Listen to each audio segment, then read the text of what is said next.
नमस्कार विद्यार्थी मित्रांनो, सर्वप्रथम सर्व विद्यार्थी व पालकांचे आपल्या एज्युकेशनल चॅनलवरती हार्दिक स्वागत। तर पहा विद्यार्थी मित्रांनो, आजच्या भागामध्ये आज आपण या ठिकाणी इयत्ता 7वी सेकंड युनिट टेस्ट एक्झाम 2024-25 मधील आजचा हा पेपर आज आपण या ठिकाणी पाहणार आहोत।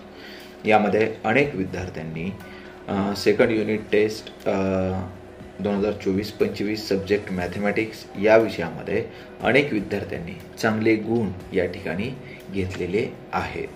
आपल्याला माहिती आहे की आपण प्रत्येक वेळेस ज्या विद्यार्थ्यांनी आउट ऑफ मार्क्स घेतलेले असतील अशा विद्यार्थ्यांचे पेपर्स आपण या ठिकाणी पाहत असतो। तर हे पेपर पाहत असताना आपणाला या ठिकाणी एक गोष्ट सांगावीशी वाटते की इतक्या विद्यार्थ्यांना आउट ऑफ मार्क्स मिळालेले आहेत आणि सर्व विद्यार्थ्यांचे तर आपण या ठिकाणी पेपर्स दाखवू शकत नाही, परंतु एका विद्यार्थ्याचा आपण या ठिकाणी पेपर घेतलेला आहे। त्याबद्दल सर्व पालक असतील, विद्यार्थी असतील, त्यांची दिलगिरी व्यक्त करतो आणि ज्या विद्यार्थ्यांना या सेकंड युनिट टेस्टमध्ये आउट ऑफ मार्क्स मिळालेले आहेत अशा सर्व विद्यार्थ्यांचं मनपूर्वक हार्दिक अभिनंदन असणार आहे। आता आउट ऑफ मार्क्स मिळालेले विद्यार्थी नेमके कोणते आहेत, तर यामध्ये जाधव आकाश महेश, यानंतर हाणेगावे हर्षवर्धन फुलाजी, बरमदे प्रतीक प्रभाकर, राजोळे रामकृष्ण नागनाथ, शेटकार समर्थ शैलेश, कोकणे हर्षाली बालाजी, अंचुळे समीक्षा अजित, सत्तारी फरिहा मुजीब, पाटील गौरवी धनाजी, जाधव लक्ष्मी मनोहर, माने आनंदी आबासाहेब, बामणे सायली दिगंबर, पूर्वत अस्मिता अमोल या सर्व विद्यार्थ्यांना गणित या विषयामध्ये आउट ऑफ मार्क्स मिळालेले आहेत। म्हणजे 20 पैकी 20 गुण या विद्यार्थ्यांना या ठिकाणी मिळालेले आहेत। या सर्व विद्यार्थ्यांचं मनपूर्वक हार्दिक अभिनंदन। तर आज आपण या ठिकाणी जो पेपर पाहणार आहोत, या पेपरमध्ये आनंदी आबासाहेब माने या विद्यार्थिनीचा आज आपण या ठिकाणी पेपर पाहणार आहोत। कशा पद्धतीने पेपर सोडवलेला आहे आणि आपणही जर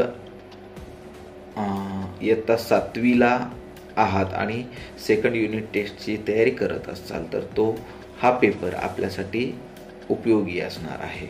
आणि जे विद्यार्थी ऑलरेडी इयत्ता 7वीमध्ये आहेत आणि पुढील पेपरची तयारी करत असतील किंवा सेकंड टर्म एक्झामची तयारी करत असतील अशाही विद्यार्थ्यांसाठी सदरील पेपर हा आपल्यासाठी उपयुक्त असणार आहे की आपण पेपर कशा पद्धतीने सोडवला पाहिजे, आपल्या चुका कशा आपण कमी केल्या पाहिजेत, हे या पेपरच्या माध्यमातून आपण पाहण्याचा प्रयत्न करणार आहोत। तर यामध्ये पहा, पहिला जो पेपर आहे यामध्ये तो पेपर या ठिकाणी देण्यात आलेला आहे अशा पद्धतीचा पहा।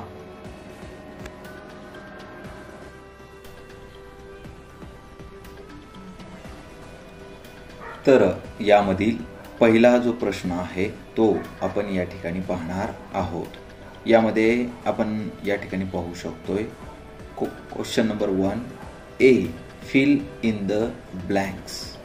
यामध्ये फर्स्ट नंबर या ठिकाणी देण्यात आलेला आहे, in direct proportion dash dash is constant.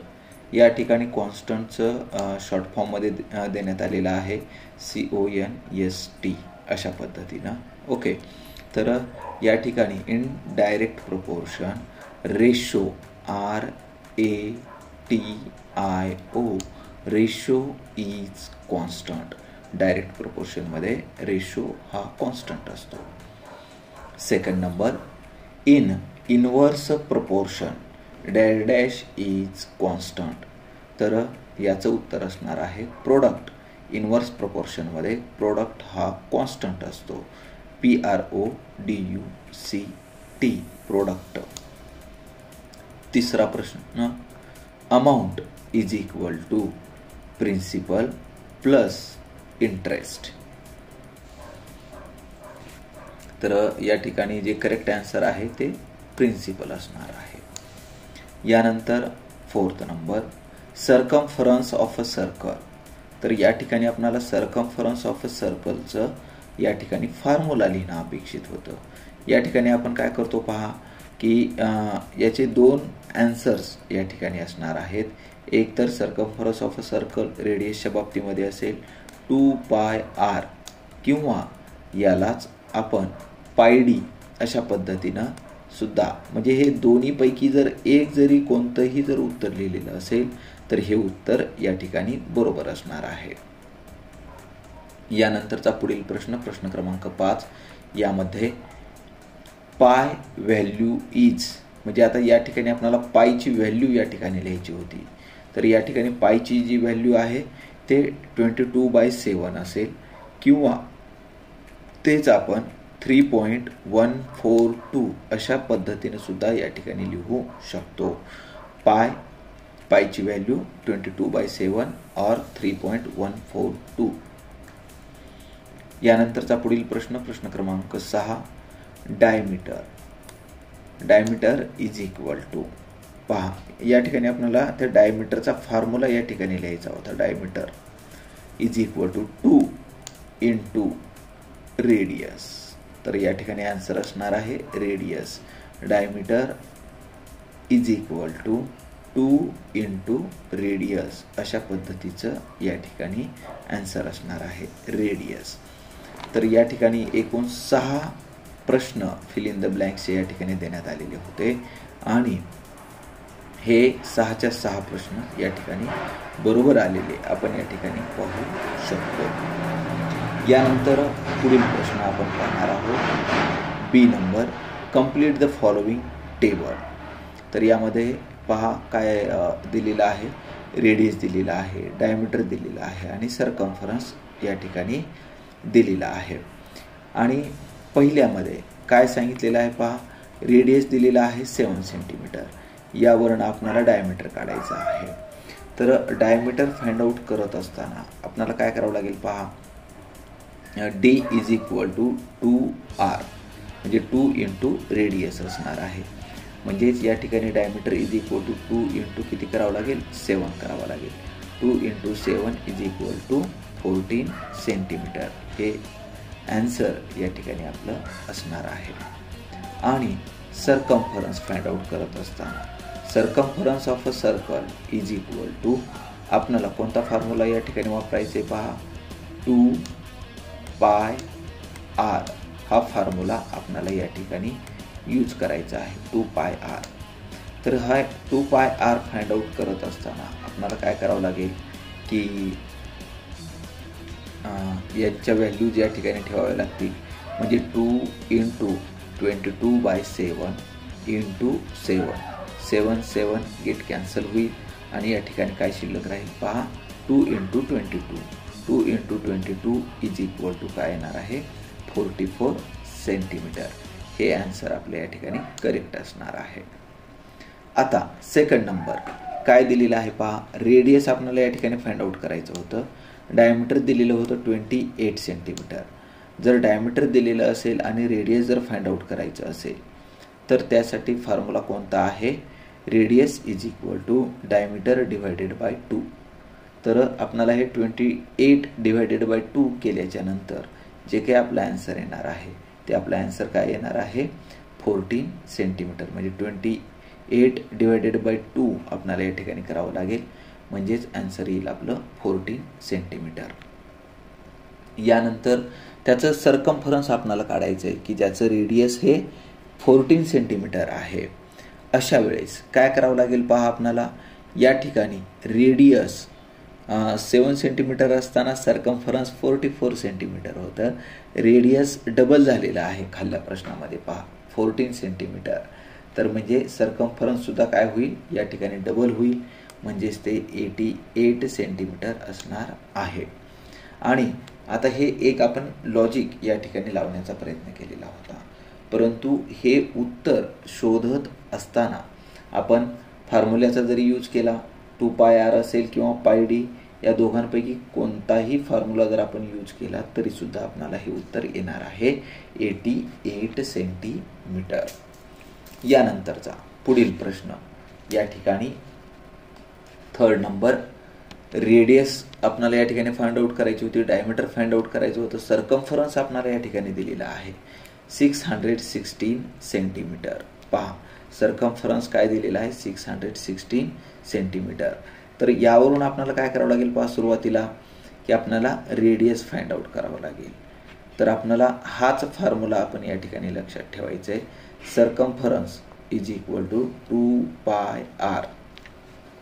आता आपल्याला या ठिकाणी रेडियस फाइंड आउट करायचे, म्हणजे रेडियस इज इक्वल टू म्हणजे आपल्याला या फॉर्म्युल्याचा या ठिकाणी यूज करावा लागेल. पहा रेडियस इज इक्वल टू काय असेल, हे जे 7 असेल या ठिकाणी इकडं मल्टिप्लिकेशनमध्ये जाईल. म्हणजे काय होईल पहा, हे सर्कम्फरन्ससाठी आपण c घेतलं इंटू 7 करावं लागेल.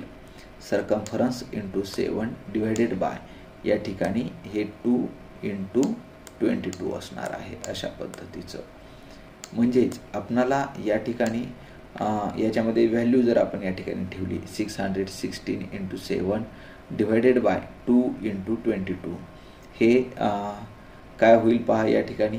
हे ठेवल्याच्या नंतर आपणाला या ठिकाणी 2 स्टार्टिंगला डिवाइड करावं लागेल, नंतर 22 याला डिवाइड करावं लागेल आणि हे डिवाइड केल्याच्या नंतर या ठिकाणी आपलं जे काही आन्सर येणार आहे हे 14 येईल.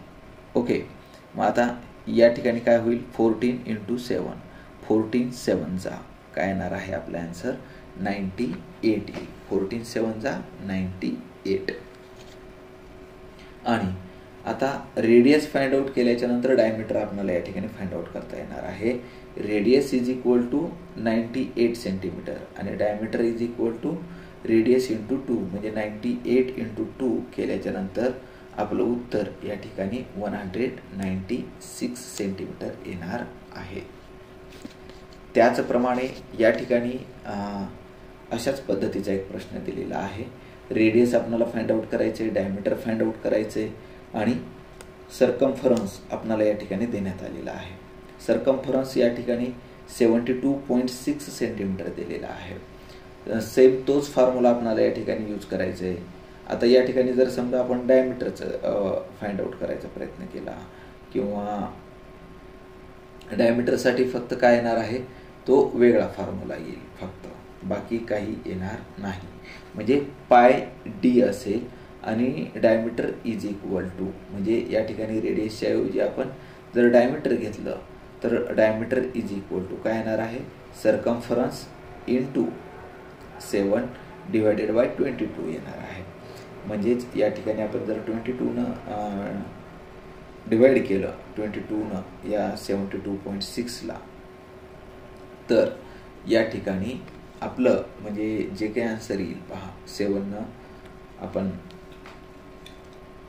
म्हणजे कितीनं करायचे पहा 22 आपल्याला या ठिकाणी डिवाइड करायचं आहे 72.6 तर 22 1 22 आणि 22 3 66 येणार आहे.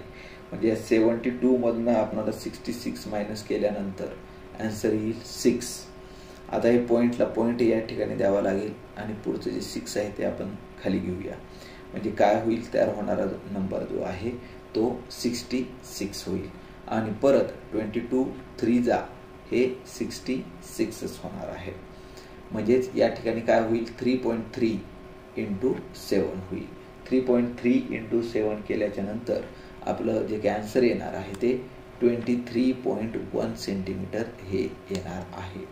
डायमीटर किती आलेलं असेल 23.1 सेंटीमीटर. आता डायमीटरवरनं रेडियस फाइंड आउट करत असताना आपण त्याला डिवायडेड बाय 2 करतो आणि या 23.1ला 2ने डिवाइड केल्याच्या नंतर आन्सर आपलं 11.55 सेंटीमीटर आलेलं असेल. आता जरी मी या ठिकाणी आपल्याला ओरली सांगत असेल तरी सुद्धा आपण काय करायचं आहे की आपण वही पेन असेल, वही पेन घेऊन आपण हे सोडवण्याचा प्रयत्न करायचा आहे, जेणेकरून जे विद्यार्थी सेकंड युनिट टेस्टची तयारी करत आहेत अशा विद्यार्थ्यांना ते उपयुक्त ठरणार आहे. आणि अशाच पद्धतीचे प्रश्न जर समजा सेकंड टर्म एक्झाममध्ये जर आले तर ते सोडवण्यासाठी सुद्धा त्याही विद्यार्थ्यांना त्याचा उपयोग होणार आहे. यानंतरचा क्वेश्चन नंबर 2 आपण या ठिकाणी पाहणार आहोत. Question number 2A, solve the following problems any 2 असं सांगितलेलं आहे. किती सोडवायचे आहेत? फक्त any 2. First, 5 workers take 12 days to weed a field. How many days would 6 workers take? तर या ठिकाणी 5 workers take 12 days to weed a field. Then या ठिकाणी आपल्याला काय करावं लागेल? 6 वर्कर्स टेक x डेज. या ठिकाणी x च्या ऐवजी आपण कोणतेही अल्फाबेट या ठिकाणी घेऊ शकतो, A पासून Z पर्यंत. तर आपण या ठिकाणी x घेतलेला आहे त्या विद्यार्थिनींना. ओके. आणि या ठिकाणी this is an example of inverse proportion. यामध्ये काय काय दिलेलं आहे पहा. नंबर ऑफ वर्कर्स असतील, नंबर ऑफ डेज असतील, या ठिकाणी देण्यात आलेले आहेत. 12 days 5 workers, dash dash days 6 workers. Okay. तर या ठिकाणी x ची व्हॅल्यू फाइंड आउट करत असताना काय करावं लागेल?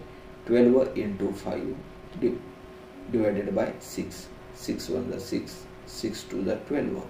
2 into 5, 2 into 5 is equal to 10 days. म्हणजेच हे जे 6 वर्कर्स असतील, 6 workers take 10 days to complete किंवा टू वीड अ फील्ड. अशा पद्धतीचं आपलं या ठिकाणी म्हणजे आन्सर आपल्याला वर्ड्समध्ये त्या ठिकाणी लिहायचं आहे. त्यानंतरचा पुढील प्रश्न, प्रश्न क्रमांक 2. यामध्ये पहा. If 7 kilogram of onions cost 140 rupees, how much must we pay for 12 kilogram of onions? म्हणजे 7 किलो कांद्यांची किंमत आपल्याला 140 रुपये या ठिकाणी दिलेला आहे. तर 12 किलोग्राम कांद्यांची किंमत या ठिकाणी विचारण्यात आलेली आहे. तर यामध्ये पहा. 7 kilogram of onions cost 140 rupees. 12 kilogram onions will be x rupees. Okay. म्हणजे याची जी काही प्राइसिंग असणार आहे, ही प्राइसिंग किती असणार आहे? x रुपीज असणार आहे. त्यानंतर या ठिकाणी this is an example of direct proportion. आपल्याला माहिती आहे डायरेक्ट प्रपोर्शनमध्ये त्यांचा रेशिओ हा कॉन्स्टंट असतो. या ठिकाणी किलोग्राम असेल, या ठिकाणी रुपीज असेल. 7/140 is equal to 12/x. Cross multiplication आपल्याला या ठिकाणी करायचं आहे. म्हणजे काय होईल पहा. 7x is equal to 12 into 140 येणार आहे.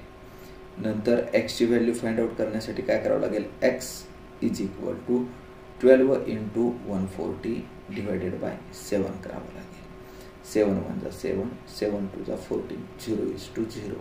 म्हणजे काय येईल पहा. 12 into 20, 12 into 20, 12 2 जा 24, 0:0. म्हणजेच या ठिकाणी 240 rupees must be pay for 12 kilogram of onions. हे आन्सर आपल्या या ठिकाणी बरोबर असणार आहे. 240 रुपीज. यानंतरचा तिसरा प्रश्न. यामध्ये आपल्याला फक्त 2च प्रश्न या ठिकाणी सोडवायला सांगितलेले आहेत, परंतु आपण या ठिकाणी 3ही प्रश्न या ठिकाणी पाहणार आहोत. If Rihana deposits 1500 rupees in school saving bank, at 9% per annum for 2 years. What total amount will she get? यामध्ये काय काय दिलेलं आहे पहा. Rihana deposits 1500 rupees. Deposits that is means हे काय असणार आहे, प्रिन्सिपल. स्टार्टिंगला काय करावं लागेल पहा, जे दिलेलं आहे ते आपल्याला या ठिकाणी लिहायचं आहे. काय काय दिलेलं आहे पहा. प्रिन्सिपल दिलेलं आहे 1500 रुपीज. रेट ऑफ इंटरेस्ट दिलेला आहे 9% पर ॲनम. 9 PCPAचा मिनिंग काय असणार आहे, 9% पर ॲनम. आणि नंबर ऑफ इयर्स या ठिकाणी 2 इयर्स दिलेला आहे. म्हणजे या इन्फॉर्मेशनच्या आधारे म्हणजे काय काय दिलेलं आहे, पी दिलेला आहे, आर दिलेला आहे, एन दिलेला आहे, त्यावरनं आपल्याला इंटरेस्ट फाइंड आउट करावं लागेल. इंटरेस्टसाठी फॉर्म्युला काय आहे, P into R into N divided by 100. आता या व्हॅल्यू आपल्याला त्याच्यामध्ये ठेवाव्या लागतील.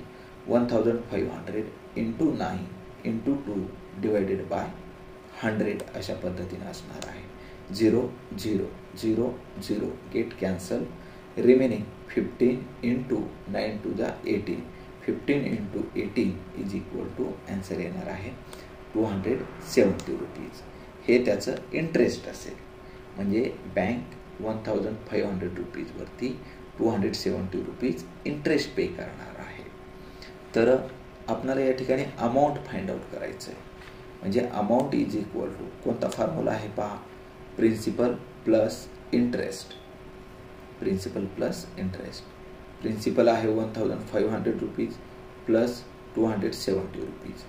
हे 1500 plus 270 is equal to 1770 rupees. हे आन्सर आपलं करेक्ट असणार आहे. म्हणजे आणि आपण सांगितलं तो what total amount will she get, 1770 rupees will she get. ज्यावेळेस WH टाईप क्वेश्चन असतील त्यावेळेस आपण सांगितलेलं आहे की या ठिकाणी आपल्याला जो काही WHचा असेल तो वर्ड काढायचा आहे आणि बाकीचं ॲज इट इज लिहायचं आहे. अशा पद्धतीने म्हणजे 3 पैकी 2 प्रश्न सोडवायचे होते. इथं एक्स्ट्रा सोडवलेले होते. ओके. आणि जे एक्स्ट्रा सोडवलेले आहेत ते प्रश्न आपण असे ट्रायंगलमध्ये त्यांचे मार्क्स या ठिकाणी दिलेले आहेत. यानंतरचा क्वेश्चन नंबर 3 यामध्ये solve the following problems any 2 असं या ठिकाणी सांगितलेलं आहे. आणि सदरील प्रश्न म्हणजे 3 मार्कासाठी एक प्रश्न आहे. 3 मार्कासाठी एक प्रश्न असणार आहे. पहिला प्रश्न, the area of a rectangle is 102 square centimetre. If its length is 17 centimeter, what is its breadth and perimeter? म्हणजे या ठिकाणी आपल्याला त्या रेक्टँगलचा काय दिलेला आहे, एरिया दिलेला आहे, लेंथ दिलेली आहे आणि त्यावरून आपल्याला त्याची ब्रेड्थ आणि पेरिमीटर फाइंड आउट करायचं आहे. मग आता area of rectangle is equal to कोणता फॉर्म्युला आहे पहा, तर तो आहे लेंथ इंटू ब्रेड्थ आहे. Length into breadth. मग आता याच्यामध्ये आपण ज्या व्हॅल्यूज आहेत त्या व्हॅल्यूज या ठिकाणी ठेवलेल्या आहेत. 102 is equal to 17 into breadth. तर ब्रेड्थचं बी या ठिकाणी असणार आहे B is equal to 102 divided by 17. 102 divided by 17 is equal to काय येणार आहे 6 सेंटीमीटर. काय येईल 6 सेंटीमीटर. म्हणजेच त्या रेक्टँगलची ब्रेड्थ किती येईल 6 सेंटीमीटर येणार आहे. त्यानंतर ब्रेड्थ फाइंड आउट केल्याच्या नंतर आपल्याला पेरिमीटर फाइंड आउट करायचे. Perimeter of rectangle is equal to काय आहे formula 2 in a bracket length plus breadth अशा पद्धतीचा फॉर्म्युला या ठिकाणी असणार आहे. परत त्याच व्हॅल्यूज आपल्याला त्या ठिकाणी ठेवायचं आहे. Is equal to 2 in a bracket 6 plus 17 करायचे. 6 प्लस 17 इज इक्वल टू 23 आणि 2 इंटू 23 केल्याच्या नंतर आपला आन्सर या ठिकाणी 46 सेंटीमीटर असणार आहे. Perimeter of rectangle is equal to 46 centimetre. हे आन्सर या ठिकाणी करेक्ट असणार आहे. त्यानंतर दुसरा प्रश्न यामध्ये काय सांगितलेलं आहे पहा, a rectangular hall is 12 metre long and 6 metre broad. Its flooring is to be made of square tiles of a side 30 centimetre. How many tiles. Okay, परीक्षेमध्ये त्या ठिकाणी फाईल्स झालेलं होतं, त्याच्याऐवजी आपल्याला टाईल्स करायचं आहे, एफच्या ऐवजी टी करायचं आहे. Tiles will fit in the N. इथं या ठिकाणी एंटायर पाहिजे, तर या ठिकाणी एंटिव्ह झालेलं आहे, एंटायर हॉल. हे थोडीशी प्रिंट मिस्टेक आहे. तर आता या ठिकाणी काय काय करायचं आहे पहा. आपल्याला number of tiles find out करण्यासाठी काय करावं लागेल पहा. आता किती टाईल्स लागतील हे फाइंड आउट करण्यासाठी काय करायचं आहे, नंबर ऑफ टाईल्स हे आपण दोन पद्धतीने या ठिकाणी सोडवू शकतो आणि सगळ्यात सोप्या पद्धतीने या ठिकाणी सोडवण्याचा प्रयत्न केलेला आहे. काय काय केलेलं आहे की या ठिकाणी स्टार्टिंगला पहा काय आहे, जे काही युनिट आहेत, लेंथ दिलेली आहे 12 मीटर आणि ब्रीड दिलेला आहे 6 मीटर. तर सुरुवातीला काय करावं लागेल पहा, जे लेंथ आहे ती लेंथ आणि जे टाईल आहे त्याची साईड आहे ही सेंटीमीटरमध्ये दिलेलं आहे. म्हणजे स्टार्टिंगला आपल्याला त्यांची युनिट सेम करून घ्यावे लागतील. तर या ठिकाणी 12 metre 1 metre is equal to 100 centimetre असेल.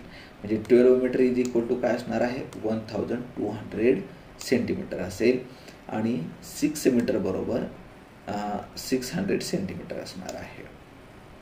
ओके, हे कशा पद्धतीनं आलेलं आहे हे आपल्याला या ठिकाणी समजलेलं असेल. आता number of tiles find out करण्यासाठी आपल्याला काय करावं लागेल, area of that rectangular hall, जो काही रेक्टँग्युलर हॉल असेल त्याचा एरिया फाइंड आउट करावा लागेल आणि divided by area of one tile आपल्याला या ठिकाणी फाइंड आउट करावं लागेल. आणि हे फाइंड आउट करत असताना पहा, रेक्टँग्युलर हॉलचा एरिया फाइंड आउट करण्यासाठी त्याचा जो फॉर्म्युला आहे तो फॉर्म्युला कोणता आहे पहा, लेंथ इंटू ब्रेड्थ आहे आणि divided by area of square tile. Square टाईलचा एरिया फाइंड आउट करण्यासाठी काय आहे फॉर्म्युला, साईड स्क्वेअर आहे. मग तेच या ठिकाणी करण्याचा प्रयत्न केलेला आहे. 1200 इंटू 600 डिवायडेड बाय 30 इंटू 30. हे काय केलेलं आहे आपल्याला या ठिकाणी समजलेलं असेल. तर या ठिकाणी पहा, हे 0 हे 0 हे 0 हे 0 गेट कॅन्सल होईल. त्यानंतर 3 1 जा 3 3 2 जा 6 होईल आणि या ठिकाणी 3 1 जा 3 3 4 जा 12 0:0 0:0. म्हणजे काय राहील फक्त या ठिकाणी पहा 400 इंटू 2 असेल. ओके, कशाही पद्धतीने आपण या ठिकाणी हे करू शकतो. 400 इंटू 2 केल्याच्या नंतर काय येईल, तर हे 800 येईल. म्हणजेच या ठिकाणी 800 tiles will be required in that entire hall. तर याही ठिकाणी म्हणजे तसंच लिहिण्याचा प्रयत्न केलेला आहे, एंटिव्ह हॉल. ओके, तर या ठिकाणी एंटायर हॉल असणार आहे. वर्ड्समध्येच आन्सर लिहिणं अपेक्षित होतं आपल्याला. यानंतरचा शेवटचा प्रश्न आपण या ठिकाणी पाहणार आहोत. यामध्ये पहा, आपणाला एक तिसरा प्रश्न या ठिकाणी दिलेला आहे. आपल्याला 3 पैकी 2च प्रश्न या ठिकाणी सॉल्व्ह करायचे होते. हा तिसरा प्रश्न याच्यातील. What is the value of rectangular plot of a land 75.5 metre long and 30.5 metre broad at the rate of 1000 rupees per square metre. Length is equal to.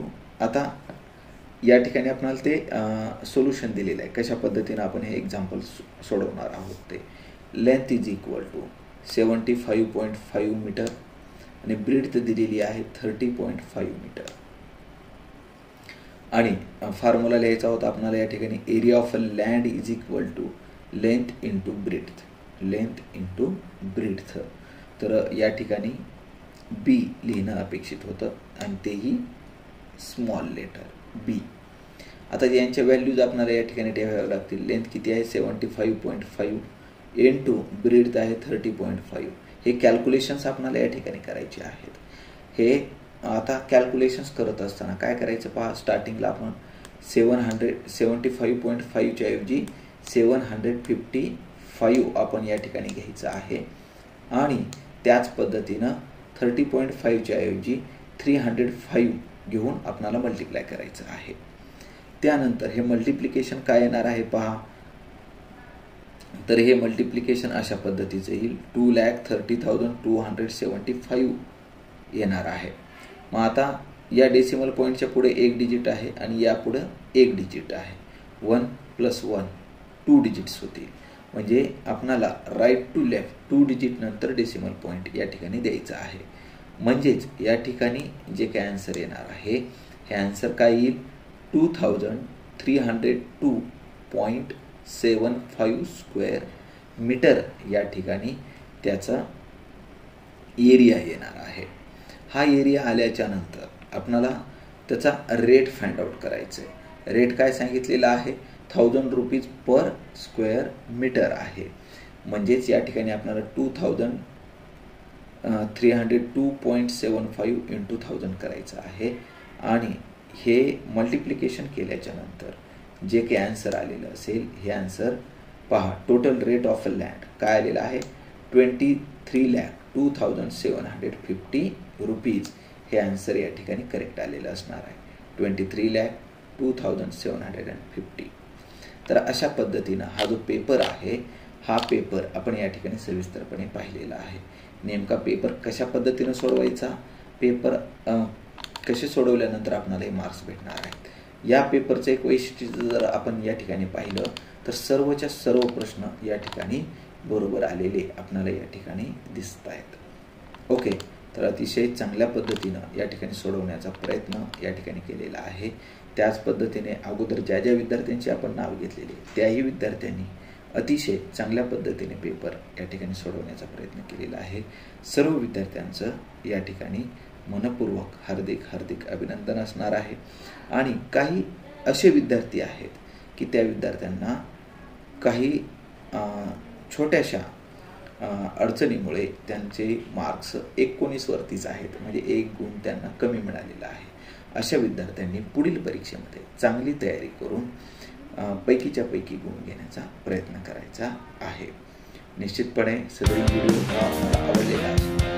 Video आवडला असेल तर नक्की लाईक करा, आपल्या मित्रांपर्यंत शेअर करा व अशाच पद्धतीचे नवनवीन शैक्षणिक व्हिडिओ पाहण्यासाठी आणखीनही जर तुम्ही सबस्क्राईब केले नसेल तर व्हिडिओ सबस्क्राईब करा.